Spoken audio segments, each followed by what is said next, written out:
Hey everybody, that is Gary Smith. Hello. That is Hello. Kaz Kenny. Kapow! And I am Eddie Bramble, and this is episode 70 of the Blackwater's Edge podcast. Episode 70. We're getting there, man. Wow, that's a lot of podcasts, man. Yeah, we're getting there. Caught past me. So Kaz, why don't you start us off with this week's fishing report? All right, folks, just so y'all know, I'm at home today. I haven't been feeling good the last few days, so I'm working from home. Dylan's calling in, so bear with us. If we have any glitches, just know we're doing our best. All right, so as far as the fishing report goes today, this fishing report is brought to you by Angler Sports Center in Annapolis. If you need to buy fishing tackle, if you need guns, if you need bullets for your guns, if you need apparel, you need boots, you need socks, you need underwear, you need anything. You need beer, you need soda, you need fishing line, fishing hooks, snakehead tackle, all that good stuff. Just remember, Angler Sports Center is right there on Route 50 on your way down here to the Eastern Shore. An easy on and easy off to get what you need and get back on the road. And just know that all the Bait Boyz stuff is there. Snakehead destroyers, lots of good soft crabs right now. And they got their white perch open that I think just finished up or it's coming up, so pay attention for that. They do a lot of live videos. You can watch the guys, during the day and see what they're talking about, where the fishing's at, what's biting where, that kind of stuff. So we also want to recognize Anglers as our main sponsor for our tournament trail that we have here on the Eastern Shore in Dorchester County. It was really great for them to step up to the plate and take the reins and let us know where they stood for Snakehead. So this week's fishing report, it's been hot, and I'll let Gary talk a little bit too, but you got to remember, when we have these hot days like this today, and it's scorching like this. I mean, there were places today the water was 105 and 109 degrees, and I'm sure there's places where it's shallower and it was probably hotter than that. So you got to keep in mind there's going to be tough conditions at hand. So you got to try to make the necessary adjustments, and really a lot of times you got to say a Hail Mary and hope it comes together, because this is just really, really a tough time of the year when it's this hot to get it done, And Gary, why don't you talk a little bit about what you've been doing here this past weekend? We've had a couple guys out and we've done some fishing, things like that. And, what are you seeing out there, bud? Oh, it's hot, buddy. And it's affecting everything. And the boat wouldn't even come up on plane today. The water's so hot it just doesn't even want to do right. It's amazing. I took Grant Elliott and Anastasia out today, and Anastasia caught beautiful bass, man, like 5.5, 6 pound bass. Grant caught What do you one. got that on? Swim bait, a frog swim bait. And Grant caught one snakehead, and that's the same. He caught his on the same thing, and that was pretty much it. Yeah, it was so miserable. You really didn't even want to sit anywhere very long, and try to fish. We got in a little place with some shade and kind of hung out there. I had to tell you guys earlier. You guys going out there today, I can't believe you guys even went out there. I mean, that says something about how hardcore, snakehead anglers are and what they'll go through to try to make it happen. When you were out there today, Gary, did you see fry balls today, or was it just stagnant? No, just water was boiling in a few spots, but that was just from the heat. No, actually, so we did see a couple fry balls. That was all, but parents weren't with them. They were up in real shallow water, laying under the little grass and weeds and stuff. And parents were somewhere around, but they weren't up there with them. Well, so that at least lets us know there's still some fish out there to be had. We just need the water to cool down a little bit. We need some rain. I think that's really what we need. We need a good dose of rain. We need to get this water kind of rolling around, get some oxygen back in there, and I think if we see that, then we'll see this thing pick up. I was telling Grant, one thing we haven't had this year, the water has not been over the bank one time this year. Not since all spring, all summer. Last year we had tides up in the fields and stuff, and this year, not so. I think what we really need, I hate to say it, is a tropical storm. I think if we had one good tropical storm here, that might change everything. A light one. Even the crabbing's been really hard for these guys out here the last couple of weeks that are out here crabbing. And, I hate to say it, but a lot of guys, I mean, they're cleaning up their crab gear. They're not even going to stay out crabbing because they're just not catching enough crabs to keep going. And so be careful what you wish for, Kaz. You can be bass for tropical storm Kaz, Category 1. Yeah. You're right. I probably got a lot of people ready to shoot me right now for saying that. But here's the cool thing. We got lots of good stuff going on coming up. We got the tournament up in the Bliss River this weekend with Scott Skool and the MR Bass Club. They're putting that thing on. We're going to help them out with that. We also got a little more information. We'll share with you as time goes on. We're putting a big tournament together with the support deposit, and that's going to be something that's really, really big up there, and we're looking forward to that. And Before we introduce our next guest, let me tell you about Horseman Enterprises. Horseman Enterprises here on the Eastern Shore. If you need a crab boat, if you need your diesel engine work repaired, if you've lost your transmission, if you're slipping gears, things like that, let me tell you what, Benny and Alex, they are some of the best mechanics I've ever seen. And let me tell you another thing. If you want a custom-built Eastern Shore crab boat, let me tell you what, they got a one-of-a-kind mold over there that they're really being quiet about. And this rig is just unbelievable. You want to catch crabs, you want to talk to Benny, you want to talk to Alex. So, Eddie, why don't you go ahead and introduce our guest for us today? All right, so this week we've got Dylan. Dylan, how you doing today, buddy? I'm not doing too bad. How about yourself? Good, man. So for those who don't know you, why don't you just give a quick background about yourself? All right, so I'm an avid fisherman and hunter. I've been fishing, hunting all my life since I've been able to hold a fishing rod. I've been in the woods with my grandpa in the field hunting since I was able to walk beside him and, sit in the woods with him. I'm up from PA, around the Spring Grove, York area, so I'm not too far away from Blackwater. But, I'm very avid about the wildlife and the fishery. I want to help preserve it for the future of fishing and hunting. Dylan, let me start off by this. I know, we've known each other for several years. We met on Facebook. I think we're both panfish junkies, from back in the day. And, I see a lot of the work that you're doing up there. And one of the things I want to say about you that I really respect is I see a lot of the way that we work down here and the way that you work up there in regards to the way that you're trying to help people, pass along information to your community, that they may not be aware of. There's a lot of things that you're doing out there. Now, I know you got a Facebook page, and that page, if you want to give it a real quick plug real quick, it's PA and Beyond. Is that what we call it? PA Fishing Beyond the Water. Okay. So you've had that page now for how long? Oh, my gosh. I think I had it for about 7-8 years now, and it's funny because I started it just to have fun and I post my reports to have people, they can know what's going on at the lake, stuff like that. They can go out there and catch fish, and where I'm at now with is insane. Now, I want to talk about the lake. I want to talk about the native trout fishery that's there, and I want to talk about the introduction to snakeheads in your area.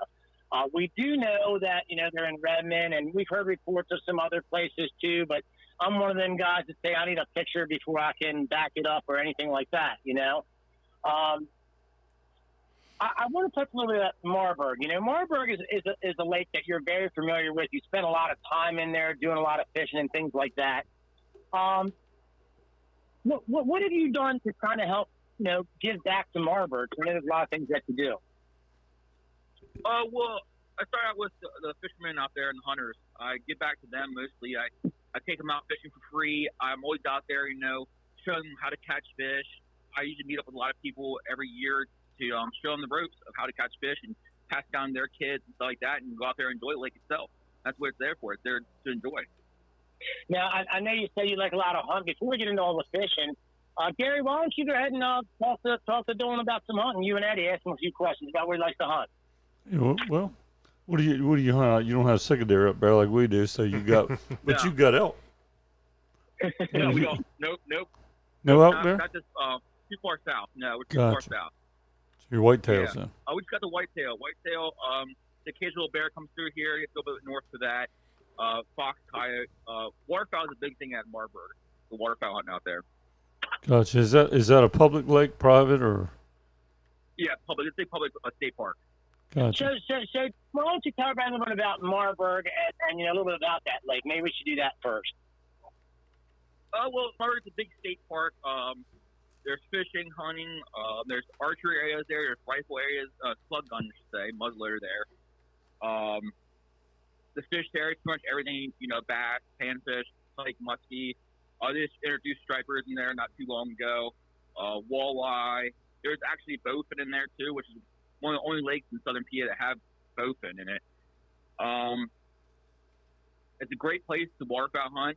If you want to stop along the way down south, they stop out a lot. We get some divers, get some puddled up, get a little bit of everything down there.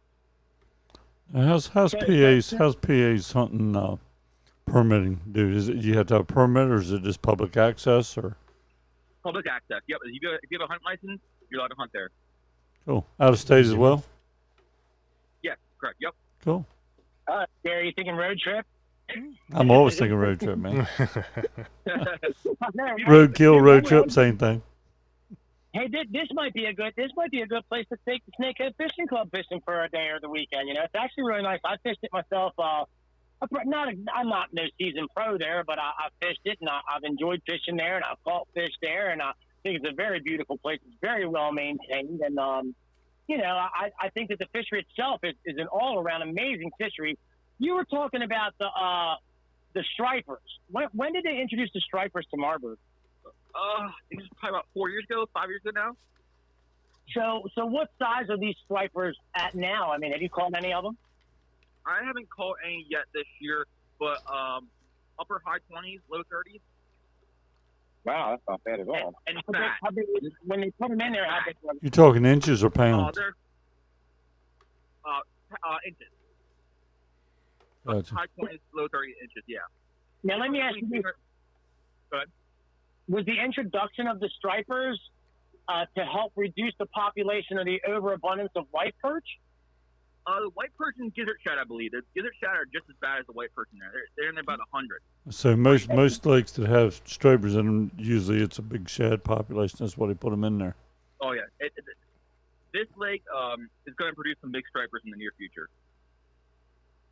Well, being that we're talking about stripers, I mean, let's. I don't want to jump into things too quick, but it's a good walleye fishery there too. Am I correct in saying that? I've caught some walleye. I haven't caught anything really big, but I've caught some really nice quality fish, meaning 3 and 4 pounders. I could say it was. There was some grass. They sprayed some grass or killed some grass out there, and the walleye population took a big hit. That same year, there was a die-off of walleye. And I knew a lot of walleye fishermen out there who are really struggling. They went from catching over 100 in a year to catching maybe 10. Oh, wow. I did not know that. Yeah, I mean, I haven't fished Marburg in several years. It's been a while since I've been up there. 5 years ago, it was great walleye fishing. You're catching, I've seen 20 That's probably not when it was. I was last there. It was probably 5 or 6 years ago. That was the year that I was in Grinnell, and I was fishing Hanover and Shepherd Myers and all them places up there. So yes, it has been a pretty good while. That's pretty crazy that it dropped off that fast. Was there a reason that the walleye were knocked down or died off? Was there a disease or what was it? The only thing that I noticed happened the same year was the killing of the grass beds. They either sprayed it or dumped some kind of chemical in it to get rid of the grass beds and thin them out. And that same year, coincidentally, or I'm not sure what happened, the walleye had a big die-off. There was a lot of walleye floating around. So the stripers were introduced that year of the die-off, or was they introduced the year after the die-off? A year or two after it. Okay. Yeah. I was just thinking if it was around the same time, I wonder if that had any impact on them or anything like that. They were stocked as fingerlings, those stripers were. Oh, okay. Okay, very good. They were very small. They were stocked pretty small. So, are you seeing any decline in white perch since they put these rockfish in there, or are you still seeing the massive numbers? The white perch seem to really settle themselves out. This year, I'm actually pretty struggling to find some big ones. I'm going to the same spots I used to and not really seeing much. Wow, that's cool. So let's talk about some of the other places Kaz, that you fish. before you change topics, let's do a quick giveaway sponsored by CCA. Oh, good. Hey, our good friend Dave, I'm at home, so they got to give me a little plug so I know to get you out here and get you famous. Look, CCA is great Chesapeake and Baits account. You know, if you want to sign up for that, you know, CCA is sponsored our tournament. They do a lot of work here in the Chesapeake Bay, and they've definitely been a supporter of us and everything that we've done, and we definitely support everything that they're doing, and we appreciate that they give back to us so much. And some of the prizes that we've been able to give away at our tournaments directly from CCA have been absolutely amazing. We've been giving away some Costa sunglasses there. If you sign up for our tournament, you know, you can win a free pair of Costa sunglasses there. We've got some Traeger grills there that we cook on that were donated by CCA also. The Great Chesapeake and Baits account, the purpose of this is to try to provide real-time data to the Department of Natural Resources and U.S. Fish and Wildlife and to the other platforms that are monitoring the invasive species in the state of Maryland. So if you're catching flathead or you're catching blue cats or you're catching, of course, the ferocious snakeheads, you can bring that fish home, you can measure that fish, you can get the girth, and you can register that fish online. Eddie, what is that link again? ccamd.org/count. So that's where you want to go if you want to register your catch. And it's really a great thing for us. It's going to show us, the spread of the fish, what they're eating. We're reaching out to other places to discuss catching and things like that. So, Gary, I'm not sure. What are we giving away there, Gary? Giving away a cup, cold or hot, either one. And by the way, this is CCA's 25th year. Last year was. This or is last year. Yeah, I'm sorry. This is 26 year this year. Yeah. Never mind. All right, Cass, so what do you want to say? Well, for the cup? Yep. I like big cups. I like big cups. Put that in the comments, and that's your cup. There you go. My nickname used to be Big Cup. When I stopped drinking, I drank sodas by the 44 ounces or 64 ounces, which you can't even buy anymore. And when I would go into the AA meetings, I always had 2 of those cups in my hand. Yep. So you ruined it for all of us. Made a law just for you. Right. I got the nickname in the beginning of Big Cup. That's what they all called me when I first started coming around. So, Dylan, let's get back to the fish here a little bit. You guys got a good population of crappie in Marburg too, don't you? Yeah. Yep. And really pretty good. A lot of good fishing all around. Really, all species of fish have been really abundant in Marburg. Just certain times of year you can really get into them. Now, as far as ice fishing goes, do you guys get much of an opportunity to do any ice fishing on that lake? I haven't ice fished that in years. We just don't get enough. It doesn't get cold enough anymore. I can't remember last time I was able to get on there. I know a few years back I was fishing Shepherd Myers and stuff like that, but that's also a much smaller body of water too. Yeah, Shepherd Myers usually freezes up pretty early. Even the past 2 years, we haven't been getting on there for like 1 or 2 days, and that's it. Right. I mean, it was like out of Deep Creek 2 years ago. We didn't even need to go up there. There was just no ice, So yeah. I guess maybe the global warming thing is real, right? It's hard to say, really. It's a crazy weather patterns we've been having. Okay, before we get into snakeheads, I want to talk about something that a lot of people have been reaching out to me about, and I've been reaching out to you about, and that is the amount of native trout streams in that area there, say from I-83 west, just above the Maryland-PA line. Now, I know you've had an opportunity to fish some of these native trout streams, and I'm not asking for the locations or the names of the streams or anything like that, but I want you to talk about I don't want to say the importance, but I want to say the abundance of native trout that you guys have available there, because the water is very protected. You know what I'm saying? So, I mean, describe the native trout fishing to the folks out here that don't understand. What could be impacted down the road from the introduction of snakehead.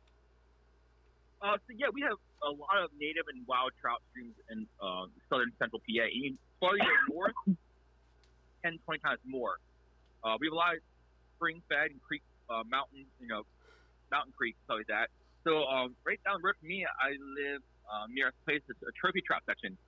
So the state recognized this creek to be a special Class A wild brown trout stream. So it never gets stopped. It's all water. Hold on, let me stop you. I want you to tell the people that the reason that these trout streams are the class they are is because of the cleanliness and because of the healthiness of these systems. Correct. I mean, if you know trout are very picky and very what's the word I'm looking for? Fragile to their environment. So if the environment, if the water gets too warm or it's not clean, they'll die instantly. Not instantaneous, but they'll die. But the trophy trout, it stays cold. I'm talking about 50s, 60s all year round. It's very cold water, and the trout need that. And you go up to the mountains more, you see small feeder creeks, and they're full of native brook trout. And there's some other creeks that are a little bit warmer that I'd be more susceptible to snakeheads to get in. Like the trophy trout, that's some pretty cold water. I'm not sure how much cold water snakeheads can withstand. But there's other creeks. They're in Siberia, aren't they? So what was that? I said snakeheads go all the way to Siberia, the northern ones, don't they? Yes, okay, yeah. I wasn't sure how cold those have no problem. So these beautiful waterways that we can walk along the creek and catch these beautiful fish are in great danger. And it's not just the fish; it's the microorganisms and the other aquatic animals that are there that are important to the survival of those trout, correct? Yeah, I mean, all the insects, all the invertebrates. Some of the streams I fish have freshwater clams in them that are protected by the state. All that at stake with this going on. Do you have like hellbenders, those big salamanders, any of those in there? Up further north, we'll see more of them. Yeah. They're starting to come back around as well. They were kind of struggling there for a little bit, but you're seeing a lot more people catch them now. Yeah, they're like the coolest thing, man. I think they're really neat looking. I would love to see one in person. Them and eels are really starting to make a comeback around the area. So let's talk about where we're hearing that snakeheads are showing up. I know that here recently that we've no, before I get in that, let me ask you, did they stock Marburg with trout? They used to. They stopped doing that 4 years back because they figured it was a waste of money because the fish were just getting eaten up by the pike and muskie. The fish knew they were getting stopped and they're getting slammed. Okay. I would ask you that because I knew 6-7 years ago I thought they were still doing that. Yeah, no, they have. They stopped about maybe 5-6 years ago. Okay. How they did. So like it's right there in that same time frame I was up there. They were still stocking trout. Yeah. That's a thing. Stop doing that. Do they stock Redmond with trout at all? No, they don't. Are there creeks that feed Redmond that house native trout? Cador's Creek runs into Redmond or runs out of Redmond. Runs into Redmond. So the Cador's Creek is connected to it, and then eventually that will lead to all the fingerlings, the trophy trout section. It leads to Marburg. It connects everything together. I mean, Cador's Creek eventually connects everything pretty much. And it'll connect to the Winter River. So basically, Redmond is at the bottom of this domino, let's say. Yeah, correct. So once the snakeheads have got into Redmond, then they can shoot up that river and they can get to all the other places that we're talking about that are really beautiful and really, really impactful, up there as far as a fishery for the locals to enjoy. Once they get into Cador's Creek, the possibilities where they can go is pretty much endless. They can go all around the Susquehanna Valley where I live. And let me ask you this. Somebody had made a comment about Lake Redmond and there being a pipe connected to the Susquehanna River. Now, is that true, first of all? Yes. I do believe they can draw water in from the Susquehanna River when the Redmond's at a bad drought. It's not. They don't use it often. Okay. So it could be possible that the snakeheads came in through that, but seeing the amount of numbers that we see, I mean, you have to think if they were coming to the tube 1 or 2 God, and then you might not see a lot of snakeheads. I guess the question I'm wondering is, I mean, do we think that these fish came through that tube, or do we really lean towards the fact that they were put into somebody's lunchbox and brought up the road and dumped in there? Doesn't matter once they're there. That's right. Right. Yeah, about the bet, man, I'm willing to bet that they were put in there by someone, either once or multiple times, because just out of nowhere, we're just seeing these 20-inch fish, these 17-inch fish. Well, it's hard to say from that way because snakeheads can grow so fast. I mean, a year-old snakehead's 12 inches. Right. So if it's there for 2 years, you're talking an almost 20-inch fish. Okay. You got one pair of fish in there, can give you 40,000 fish in a year. Right. So if you had multiple pairs in there, then that would produce the numbers that you're probably seeing now. Exactly. So that multiple pairs is the second year of the first pair. Yeah, exactly. I'm not sure how often they open that pipe up is the thing. I don't think they use it very often, and it's a public kind of window as well. Right. Right. Yeah, but if they just use it once and snakeheads get through there, I mean that changes the whole game for you. But I think the thing here is that because it's above Conowingo, that's where the pipe's drawn from, and not below Conowingo and the Susquehanna, that the likelihood of the amount of snakeheads dumping in at one time, I mean, I'm sure it could happen, but that's why I lean more towards the side of, somebody put them there. But like Gary said, it doesn't matter. They're there now. So now it's what do you do with them? Exactly. How do you handle the introduction? I mean, we know what we did. What does PA do? Where are they? What are they doing? Dylan, have you reached out to anybody up there to talk to anybody? I tried contacting the state. Haven't heard anything back. And I contacted the York County Parks as well, which is in charge of Redmond. The state isn't in charge of Redmond. Well, if you take Kaz's way of getting the state's attention. It's good. You're going to be labeled the crazy snakehead guy of Pennsylvania. So I've been trying to get someone's attention, really. Well, I think the reason that Eddie, I wanted to reach out to Dylan is because I've known him so long, and I know how active he is, and how he's a lot like us, and he really gives us crap about where he's at. You know what I mean? All right. Before we go any further, let's do one more giveaway. We got a pack of a pack of old school baits here, sponsored by the Bait Boyz. Kaz, tell me about the Bait Boyz. Bait Boyz. Hey, our good friend, the Bait Boyz, Damien's Hall. Look, if you need soft crabs, he is shedding soft crabs, bait crabs right now like you wouldn't believe, and you can find that at Angler Sports Center. If you're visiting Dorchester County, you're down here and you want to go snakehead fishing, you definitely want to check out the Bait Boyz Facebook page. Put a message over there. Ask where you can get some bait, and somebody will get back to you, and they will let you know. They will let you know when you can get the bait and how you can get that, so you can be successful on your trip here to the Eastern Shore. Like I've said before, we're here to help everybody. The Bait Boyz are here to help everybody. We're here to make sure that your trip is successful. You need lodging, we got lodging available. If you need a guide, we got a guide available. If you need minnows, we got the Bait Boyz. So Snakehead Destroyers, that's what we sell. Ask for them by name. If they don't sell them at your local tackle shop, tell them they should have them, especially if you got snakeheads in the area. Snakehead Destroyers is the only thing that I recommend if you're going to be bait fishing, or Snakehead Destroyers swim bait. So, all right. So, you reached out to some people there. You're Hold on, what do you want him to say, Kaz? What do you want him to say? Okay. What do you want? Gary, you pick. What do you want to say, Gary? Hold on there.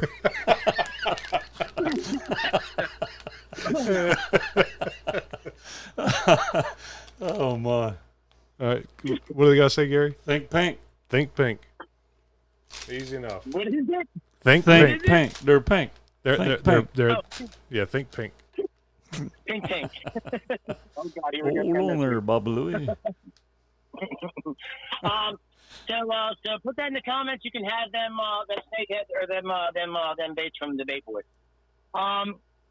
So Dylan, you're reaching out to people. You're talking to people. I know you care about things. Have you heard any other places there that they're saying that the snakeheads are? Not really. There was a couple years ago out in Lancaster County. There was one confirmed at a pond, but Redmond's pretty much the hot place right now that they're seeing them. I haven't really heard of any other lakes or creeks nearby that had them. Have you talked to anybody that had caught them in Redmond? Yes, I had. I reached out and actually, thank God, people are being cooperative with it and are giving me the information that I'm looking for to help stop these fish. So, I sent you some pictures of the. I think I did. I'm not sure if I did. I had a friend. After me and you first started talking 2 weeks ago about the whole Redmond deal and what was going on, he told me he was going to go up there and he was going to walk the shoreline with a spotlight. And when he did, he started sending me pictures. And I'm not sure if I sent the picture to you or not. Did I? I didn't. You did see it or you didn't? No, I did not see those. You did not see it. So anyway, I'll send it to you later. But as he was walking around a particular cove, and I won't say the name, I'll send you his information. He said he would talk to you. He wasn't worried about that.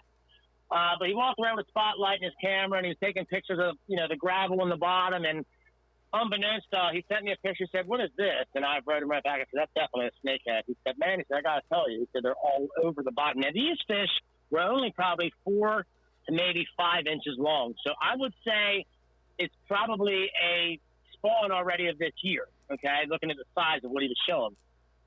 And to see those fish at that size, that tells me right away that there is successful colonization going on right now as we speak, So I'll send you them pictures later and you can talk to him. But what are most of the guys that fish there saying? Do they want to get them out?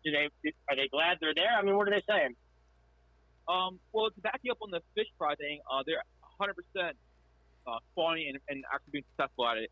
A lot of fish are being caught on fry balls. The male and female are guarding right now. So that's 100% believable. I 100% agree with that.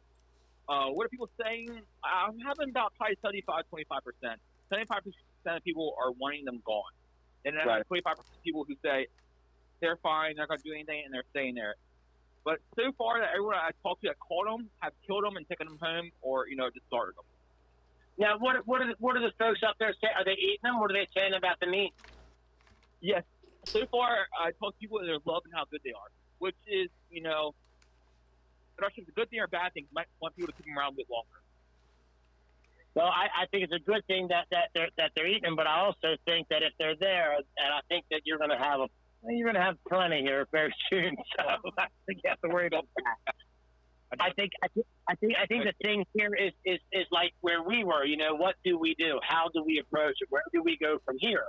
You know, unfortunately, you know, it took too long to get the attention here that we needed.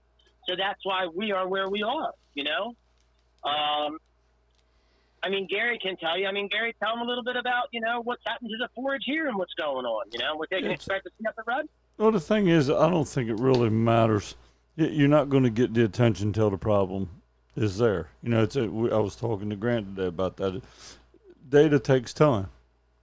And these fish are so fast at reproducing and colonizing that the problem is already in crisis before you ever really get the data to find out how bad it is. That's one, you know, that's the problem with them. There's nothing else that I know of in the United States that breeds and multiplies as many times a year as they do fish wise. Phragmites. Yeah, Phragmites, but I mean, as far as fish goes, I can't think of another fish that we have, maybe bull minnows, right, that reproduce 4 or 5 times a year. Oh, I agree. And the growth rate is as well. Right. I mean, here's the thing, Dylan. I mean, like here, you know, like we have proven that our fish can be gravid at 9 inches, meaning that they can reproduce at 9 inches, you know. So, and that fish is really only an 8-month-old fish. That's from the first breed of the year or the late fall breed. You know what I'm saying? So, yep. So we originally here we thought that it didn't get mature until we were going off other data that had been collected by other places. And what we saw here, and it may just be the fishery because we're much shallow, we're much hotter, we're much warmer. You know, everybody asks me, do you think that because the water's so shallow, that's why you guys boom the way you boom? Sure, I'm sure that has something to do with it. You know what I mean? I'm not saying that. You know, we don't have deep water. We don't have deep water lakes like that. You know, so of course these fish can multiply very, very fast here. I think the fish are going to multiply fast there, and you're not going to see the fish that are multiplying because they're going to go deep or they're going to go high. You know, Well, where a lot of these fish here don't have that opportunity. No, I guess. Go ahead. Was how much they're already dispersed around the lake. They're not just concentrated in one area right now. They're dispersed. So they're catching them all over the lake, not just one place. Yeah, I mean it's they're not just in one spot. They're towards the end of the lake, but they're all over the place. I mean, I've seen they're not conjugated like I thought they'd be in shallows. Huh. That's not good. It'd be interesting to see how they interact with the muskies.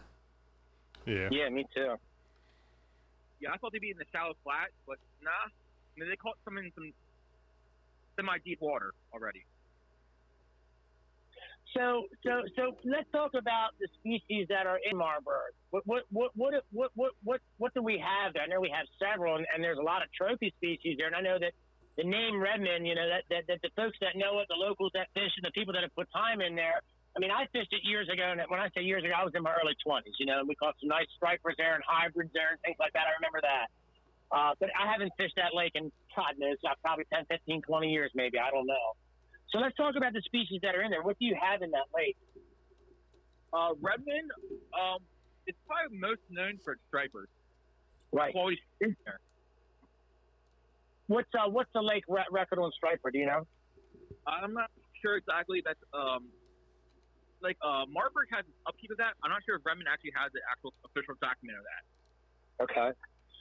I mean, 30-pound stripers, 40-pound stripers in there. I mean, I caught 10 and 15 when I was there. Yeah. Yeah, definitely 30-pound stripers.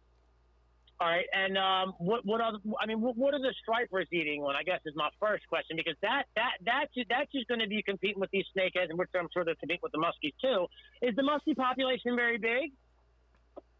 Yeah, I mean they definitely have the white perch in there. I think what they're probably feeding the most. I'm not sure if they have shad in there or not. They might have those alleywives in there. I'm not 100% sure on that. Now the muskies, alleywives. I like that. You like that, Gary? Alleywives. How do you guys say them? L-Y. L-Y or L-Y. It don't matter. Man, I Hayden, said it then you right can't go wrong. That's right. Right. As a cornflower, I always write L-Y. That's what he writes in the comments when somebody asks if it needs some. So you got Hold on, the Kaz. white Before you go any further, let's do one more giveaway here. We got a Nonthaburi Channidae frog here to be given away, sponsored by Bassrack Outdoors. Our good friend Kevin Hogan, Bassrack Outdoors. Folks, if you need some nice apparel, and if you don't know what Bassrack Outdoors is, you just really need to go Google that and see what it is, because it's lots of cool apparel, lots of cool stickers, just lots of cool, fun stuff. Home of the Snakehead Hunter T-shirt. Look, if you haven't seen that T-shirt, that thing is absolutely amazing. His hats are absolutely amazing. Quality stuff, quality products, quality service. But there's one other thing. Gary, why don't you tell them about the spices? I was just getting ready to say, don't forget the spices. Kevin's Kevin's grandfather? Yep, Is that his grandfather? I can't remember his name, but it's a cool story behind the whole thing. He's come out with a line of spices, and basically they're in honor of his grandfather. And they've got, I'll tell you what. there's good spices. They're absolutely delicious. Yeah, they we are. had them at our last tournament. We did oysters on the grill, we did snakehead on the grill, and we used Bassrack Outdoors spices, and they were absolutely just delicious. Yeah, they were. So we got white perch. What's the Kaz? crappie and Yes, bluegill? Kaz. Hold on there, Kaz. buddy. I forgot. We got to pick something. This is me doing it at home. I'm not there with you guys. So. What do you want him to say to win this frog? Ribbit. Ribbit. I like it. Ribbit. Ribbit gets you the frog. All right, ribbit, you get the frog. So the bluegills and the crappie. If I seem to remember right, we went up there. I think it was a late May the one year, and we were using slip bobbers, and we were fishing structure in about, I think it was 10 to 15 feet, mostly logs, laydowns, and stuff like that. And I was really impressed by the size of bluegill that I caught there when I went there. Is that bluegill fishery still the same? Is it still a great fishery? I haven't fished there in a couple of years for crappie and bluegill, but when I used to fish there, I used to a lot of good numbers of fish in there. You catch, like you said, a lot of different sizes, a lot of nice sized average fish. Yeah. Go ahead. No, I was just listening to you. Go ahead. Yeah, so you can call a lot of average sized fish, but a lot of good numbers of fish. I never call anything too huge, but I've seen pictures of nice crappie come out of there. But I think there's a lot of numbers in there, and less, more quantity, but not too much quality. But a lot of fish. So that would probably explain how the rockfish stays so fueled and so big then, if they've got, a relative abundance, we'll call it. That's what I'm curious to see, what happens to the relative abundance that's in the lake. Because what's happened here with the relative abundance is it got knocked down. That does one of two things. It decreases the population, it increases the size of the fish you catch, but it also discredits the fishery over the next 4 or 5 years, you know what I'm saying, until it can readjust and reestablish. Correct. I guess my question is, with the introduction of the snakeheads, now they're competing with the rockfish, and they're going to be competing with muskie. Is there walleye in the lake? Yes, there. I don't think there's any muskie or pike. There might be a few pike in there, but mostly stripers, walleye, and largemouth are pretty much the main apex predators in there. Okay, so let's talk about the largemouth. What's the average size largemouth in that lake? Probably just probably like Marburg. You get 3 or 4 pounders this time of year. And you can get some nice 5-6 pounders as well. So the average size, you would say, like, what if I came up there and fished for the day? What can I expect my average bass to be for the day? If I caught 5 of them, would you say I'm averaging about 1 pound to 2 pounds a piece? I mean, that's generally what the average is of a bass caught, and anywhere that you're fishing is 1 to 2 pounds, maybe 2.5. So I guess my question is there large numbers of, you just told me there's big bass. That tells me you got big females. What is your smaller bass population looking like? I feel like there's a lot more, probably cookie cutter size, probably like 12 to 15 inches in there. Okay. But, and my buddies who fish there a lot are catching this 3 to 4 pounder as well. So there's definitely some nice fish in there, but there's definitely a lot of smaller, like 12 to 15 inch fish in there. You know what I'd like to know? Something I'd be really curious. Something I'd be really curious of, if I had access to that lake, would be the people who catch the You don't have northern pike in there, but you do have Muskie. muskies. The people that catch the muskies got sample them and see if they're eating snakeheads. Because Right. I have a sneaky suspicion. A couple people have asked me when I eat snakeheads, do I scale them or do I fillet them out and skin them? And I skin almost all my fish. And I just have a sneaky feeling they've got that exo slime on them, almost like something out of Ghostbusters. And I just have a feeling that stuff is real bitter tasting. Right. And I'm just really curious. We don't have an apex predator here that's going to eat them.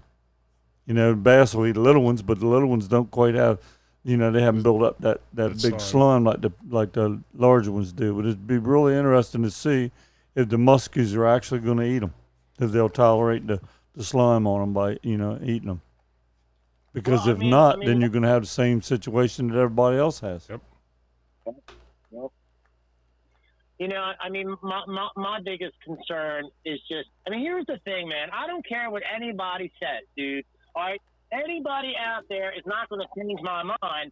You can't tell me that a 15-pound snakehead, or just let's say a 10-pound snakehead, is not out competing your 12 to 15-inch bass. Well, that's what I'm saying, Cass. But if you got the muskies in there and they'll eat them, right, then that could slow them down. But if the muskies won't eat them, then the situation is going to be the same there as it is everywhere else. Not just that, but now your 10-pound now your 10-pound snakeheads are out competing your walleye, they're out competing your bass, they're out competing your chain pickerel, they're out competing everything that's under there. You know what I mean? And that's why I wanted to bring Dylan in here today, because I really wanted to just kind of throw some awareness out there and help him, you know, and just. You know, that lake is fragile, man. That lake is beautiful. That lake has got great fish, man, in my opinion, you know? And I just can't understand how people can keep sitting here saying, oh, well, they're not going to do anything. It's great that they're here.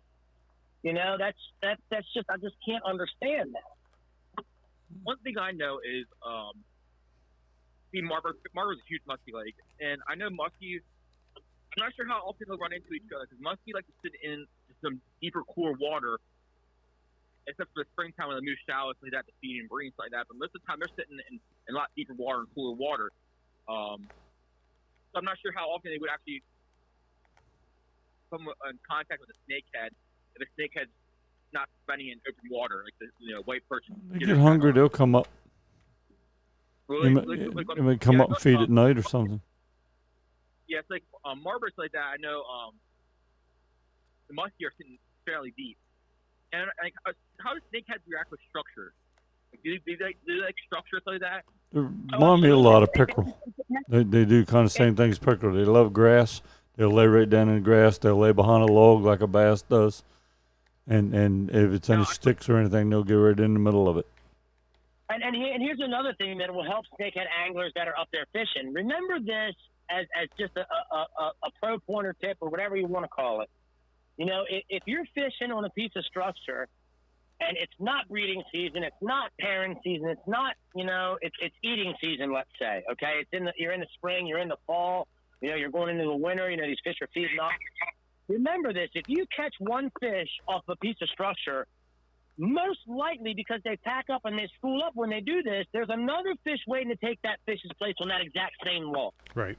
And I can tell you this from here, and Eddie can tell you, and Gary can tell you, there's been many a day that we've sat on one log and pulled 30, 40 fish off of that log.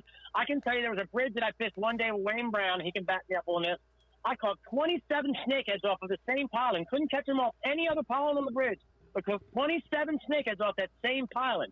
And I got to believe this, you know, when one eats, they all eat when they're in that frame of mind, you're in that season, you know what I'm saying? Well, it's the same thing happened when we were fishing with the congressman. Well, the one congressman caught 4 of the 5 fish caught, and he caught them all in the same spot. As soon as he caught the one off there, another one moved in that same. It was just a point there, where it's just a good ambush point. And as soon as he took the one off the point, another one moved right into that same point. It happened 4 times that day. Yep, that was Congressman Thornberry, I think that was his name. And I told him that if he caught that first one, I said, stay right there. And I don't know if you remember this or not, but he gave up the spot to that other congressman, and I guess he just wasn't chasing enough. Right. He kind of stood there for a minute, and then he went back, and then, you know, Mr. Thornberry jumped back in there, and bam, he got another 3, you know? So, So yeah, just try to remember that too, Dylan. If you do get on them and you're in the spring, you're in the late fall or something like that, and you got a spot or a pinch point, man, that's a spot that they'll stack up in. A lot of folks don't realize this, and we know this just because we know. I mean, once you're away from breeding season, you're in them cooler months. I mean, these fish pack up, man, and they pack up by size. You know, I've always told people that, you know, if you're fishing in the wintertime and you're looking to have a numbers day, but if you're looking for big fish, you know, forget the numbers day. If you're in the wintertime, you're looking for big fish, you keep moving until you find that 1 10-pounder. You find that 1 10-pounder, that one deep pocket, man, you're going to find the whole load laying there on the bottom, and you ain't got to move, you know? And I think that's something that you'll see in these lake systems that these fish are getting in, is that, you know, just like over in Russia and places like that, you know, when winter gets here, they're going to drop to the bottom. They're going to pack up. When it gets a little warm, they're going to move around by the school and try to look for food and work together so that they all can eat. That's one thing that I've noticed. It seems like, you know, they don't like to be buddies outside of winter, but it seems like when winter gets here, man, they help each other. And I don't know if I'm wrong by thinking that or not. Wait. I thought you said they liked eating popcorn and Skittles together. No, that was with largemouth bass. So it's only with other fish. It's not with each other. Yeah, just not with each other. I just wanted to clarify that. That's okay. That's clear. When snippets pop up like that, I call them marauders, man, because all I do is just eat and eat, you know? But think about it, Eddie. I mean, we'll go back to a couple winters ago. You know, Newbridge, Packers, Mudstad, 5-6 snakeheads on each side of it, all working together, ripping through the school, then reconvening to bring that school shad back together just to rip it apart again, you know? Yep. So like dolphins. I mean, we've seen this stuff. So I'm anxious to see what happens in lakes, you know? I want to see how they relate to structure and how they school. That's really what I want to see. Like, actually, lakes are clear. You could film it, actually. Yeah, exactly. You can't really tell here, but you could actually get down and film in the lake. But before we ask any more questions, let's do one more giveaway here. We've got a pack of Snakehead Destroyer swim baits here, sponsored by Roy Bradshaw's Body Shop. My good friend Roy Bradshaw. Look, folks, if you're down here on the Eastern Shore and you get yourself in a pickle, you call my good friend Roy, and he'll get you out there before you get a ticket. Look, a lot of folks down here, you're coming down, you just accidentally jump off the side of the road and you go in that muddy ditch and you can't get out. Roy Bradshaw's towing's just a phone call away. Look, if you hit a deer and you bust your headlights all to hell and you need a new car, look, Roy Bradshaw's Body Shop. He'll help you out right here and he'll get you straight and get you back on the road. Just a good all-around guy, good guy in the community, and we're proud to have him on board and proud to have him as a sponsor. And Mr. Roy Bradshaw, we want you to know that we want to take you fishing sometime. I know you're just too busy to get out with us, but that door is always open. We'd like to sit on the side of the bank with you for about 4 hours and shoot the breeze. So if you want to win that Snakehead Destroyer pack, Eddie, you pick something. Let's say, hold on. After reading the comments from the last one, don't drive like cats. I want to find something that's going to be really good for autocorrect, because the autocorrects from the last giveaway were fantastic. Ribbit turned. Hold on. Before I pick this, I want to read these real quick. Okay, go ahead. Ribbit turned into Rabbit Ribbon, Ripping Ribbit, Rubbit Rabbit, and what was the last one? Ribbit Rubbit. So we need a good autocorrect giveaway phrase here. I don't know. Come on, you take it. Don't drive like Kaz. Yeah, okay. Don't drive like Kaz. Don't drive like Kaz. I love it. He's got a rolling account with Roy. Don't drive like Kaz, and you get yourself some swim baits. Don't drive like Kaz. You don't drive like me. You total another month. No. But thank God I got good friends in my corner to help me find a vehicle when I'm down and out. Thanks, Gary. So I forgot what we were even talking about. What were we talking about here? Help me out. We're talking about the snakeheads and the schooling. Okay, so back to the schooling. So that's what I'm curious to see. And here's the thought. With what Gary just said, Dylan, maybe you ought to invest in a little GoPro and see if you can get some YouTube stuff going for yourself. And I get some of that stuff on film up there down there in the wintertime when they're laying down on the bottom not doing nothing. Yeah, Redmond's a little bit muddier than some of the other crystal clear lakes. If they get into Marburg, you can get some really good footage. Or it's crystal clear. Okay. So, yeah, we'll try to get some good footage for that. Yeah, I was going to ask about the schooling of the fish because I was wondering, I saw that they feed in schools. I was going to ask you if they help each other out. As you already answered, they kind of do. They help each other school the fish back up and feed out one at a time. Yeah. each other out. That's incredible. Like, to see a fish do that, that's something to worry about. Well, and I said that day that I watched it, because the day that this happened, now we're talking about cold water, there was ice. I was with Corn Fire that day, and there was ice probably, I don't know, 3 or 4 feet off the bank, just skim ice, but it was out. You know what I mean? And the main channel where we were at fishing, we were actually yellow perch fishing, what we were doing, jigging them off the pylons when this happened. And the water, I forget what he said it was, but it was like 34 or 35 out there in the middle. So it was that cold, and to watch those fish move at the speed that they did is what really, really threw a curveball at us. Because we thought in the beginning that the fish were supposed to hibernate, which, the first couple of years here, we didn't catch fish during the winter. They did. I don't know if they hibernated, laid in the mud, or they just weren't as active. But we noticed here the adaptability of the fish. And I think that's the biggest thing about a snake that a lot of people overlook, is that they can simply adapt to just about whichever presented to them. You know what I'm saying? I mean, it's not a problem for them to do that. So, you're talking about the lake, it's cold, it's deep.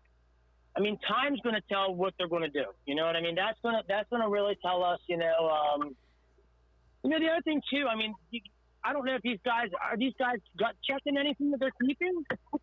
Unfortunately not. I asked everyone that I caught one, and they aren't.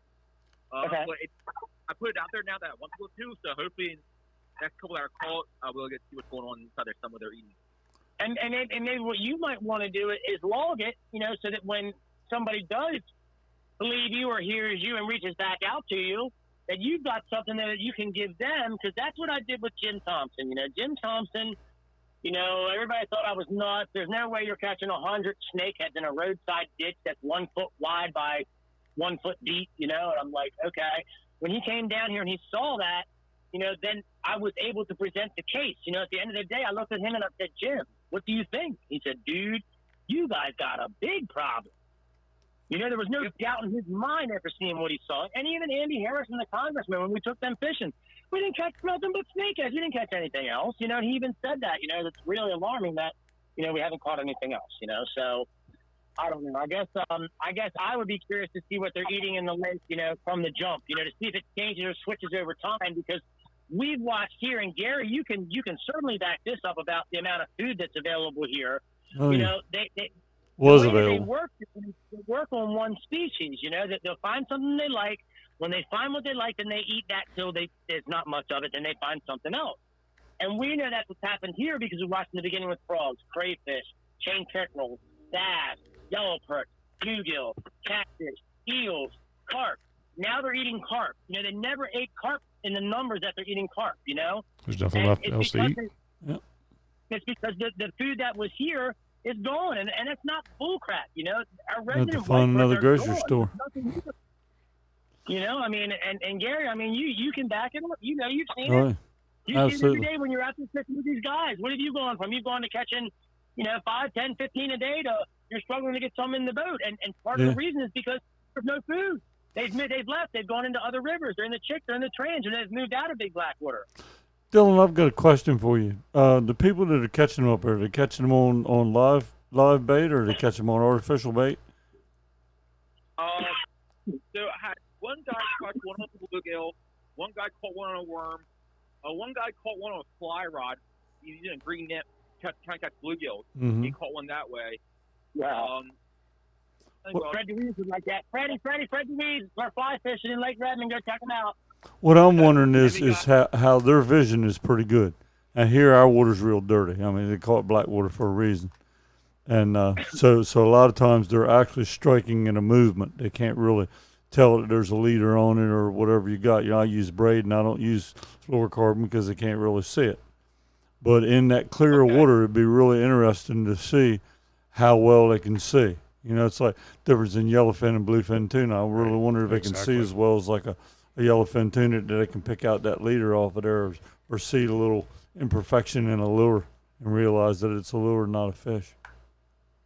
The other thing, too, I think in them clearer lakes, I think, and it's just me, I've noticed in a lot of clearer water that the snakeheads don't necessarily stay as high in the water column. They actually stay down lower. And if you look Dylan, here's something that you might want to, mention to these guys, especially the crappie fishermen, things like that. The position of their eyes on their head, they can see very good above them. You know what I mean? So I think that's why in some of these clear lakes and these clear bodies of water that you're seeing them down lower in the water column, because they don't need to sit up so high to hear something or to feel something in their lateral line. You know what I mean? Which that makes perfect sense because a lot of people who are catching snakeheads right now are catfishermen. They're using worms for catfish. They're using half a bluegill for catfish, like that. So they're bottom fishing. Oh, wow. Wow. Now this is a game changer. I didn't know that. This is a whole game changer here, Bubba. Wow. Yep. Yeah, a lot of them are bottom fish for catfish. That's interesting news there. I don't even know how to come back on that, Gary. I don't even know how to come back on that. I don't know. I've never bottom fished for them. Me either. Never tried that. I do remember hearing some reports of people bottom fishing for perch with bloodworms, and they'll hit them every once in a while, but nothing consistent like this. Yeah, like over Key Wallace, Yeah, exactly. On the top and bottom, they get one. Cornflower, when he's blue catfishing over in the Marshy Hope, dropping cut bluegill and shit like that, he'll catch them, but they're 10 pounds, 15 pounds are laying down there with them blue cats. Here's another twist with that. Here our minnows swim through the water, and they don't really try to hide because the water's so dark. They just kind of swim around. So the snakeheads kind of do the same thing. In a clear lake, fish aren't going to openly swim. They're most likely going to be either on the edges, behind something, or down on the bottom. So they're probably following the food. Yep, you that's it. That's the key. Wow, that's like, I don't even know what to say after that. I mean, I was under the impression they're bobber fishing, buzz baiting, swim baiting, things like that. But you're saying they're not doing that. They're just out there throwing a worm on the bottom and they're catching them. Yes, I had one guy catch one today on a fly rod. Trying to fish a bluegill. I had one guy catch one on a trick worm bass fishing. But other than that, it seems like worms and cut bluegill.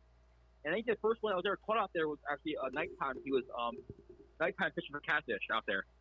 That's crazy. So now my next question is, what are they doing on the bottom? Why are they down there? That's where the food is. My food's not out in the open water, Kaz. It's clear. Minnows aren't going to be swimming around in open water because everything in the world can see them. Same way with the perch or whatever else. They're going to be down on the bottom or around structure or something. So that's where the snakeheads are going to go. Wow. Redmond has structure. Redmond has lots of structure there.